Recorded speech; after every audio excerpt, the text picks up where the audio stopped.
زیاد بن ابو زیاد نبی کریم صلی اللہ علیہ وآلہ وسلم کی ایک خادم یا خادمہ سے بیان کرتا ہے کہ نبی کریم صلی اللہ علیہ وآلہ وسلم اپنے خادم سے کہا کرتے تھے، کیا تیری کوئی ضرورت ہے؟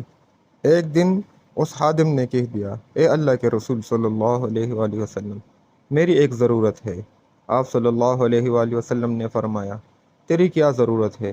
اس نے کہا، میری ضرورت یہ ہے کہ آپ صلی اللہ علیہ وآلہ وسلم قیامت کے دن میری سفارش کرے۔ آپ صلی اللہ علیہ وآلہ وسلم نے فرمایا، اور کس نے اس چیز پر تیری رہنمائی کی ہے؟ اس نے کہا، میرے رب نے۔ آپ صلی اللہ علیہ وآلہ وسلم نے فرمایا، اگر اس ضرورت کے بغیر کوئی چارہ کار نہیں تو کثرت سجود کے ذریعے میری مدد کر، یعنی نماز۔ دوستو، اس حدیث کو زیادہ سے زیادہ شیئر کریں اور آپ صلی اللہ علیہ وآلہ وسلم پر درود شریف ضرور بھیجیں اور ہمارے چینل کو سبسکرائب کریں۔ السلام علیکم ورحمۃ اللہ وبرکاتہ۔